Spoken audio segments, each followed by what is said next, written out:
The last 7 verses of John 12 conclude Jesus' public preaching. Afterward, he would spend his remaining time prior to the cross focused on preparing the disciples for their future ministries. So in this final discourse to the crowds, he passionately raised his voice and issued one last call to faith. He started off by clarifying that to believe in him meant believing in the one who'd sent him. Then he reminded them of the 3 things he'd done to help them do that. He'd shown them what the Father is like, reflected his light into their darkness, and declared to them his words, warning that those words would one day serve as their judge if they rejected him. And with that, it was over. There was just no more to say. It was time for them to make their choice, and he left them to it.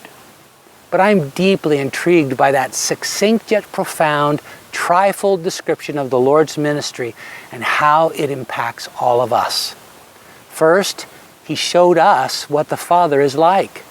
We don't have to wonder or guess. The maker and master of all things pressed his glory into human flesh and lived among us, putting his love, wisdom, power, authority, tenderness, kindness, and holiness on display. God is not a philosophy to be debated, a concept to be shaped, a mystery to be solved, or a mythology to be embellished. He has a very real and indelible face, name, and history in Jesus of Nazareth. And although he's infinitely greater than flesh and blood could ever contain, the incarnation made it possible for him to be seen, touched, followed, studied, emulated, and ultimately believed on with a faith anchored in facts. Second, he reflected the Father's light into our darkness. He made it possible for us to recognize our need. We're so accustomed to and enveloped by the inky depths of our sin that we're unaware of our spiritual blindness until the shining example of the righteousness of God in Jesus breaks through, revealing the impassable chasm between us and him.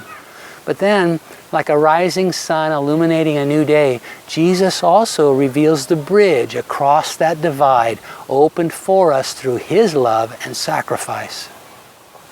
Finally, he declared the Father's words to us. He made it possible for us to hear God. Through the things Jesus said, the folly, distortions, lies, and deceptions that poison, ruin, and enslave us are exposed and undone as God's truth sets us free. His teachings also inspire, instruct, nourish, and guide us, but his words not only contain the power and wisdom of God, they reveal his heart. In them, we hear the sound of his voice. When someone speaks, they're engaged in 2 streams of communication at once. There's what they say and how they say it. The first stream provides the informational content. The second supplies the relational context. And we all know what it's like when they don't match, when what's said informs but wounds in the process. But the words of Jesus always contain divine truth wrapped in the love of God.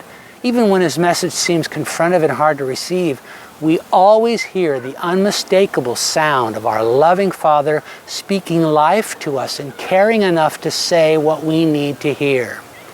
The Lord's final public sermon was a call to faith, and an exploration of what he said that day elicits a response too. It's just not possible to leave a consideration of the wonder of these 3 aspects of his life and ministry without being ourselves drawn to a fresh expression of belief that results in a renewal of devotion. Let's offer him both.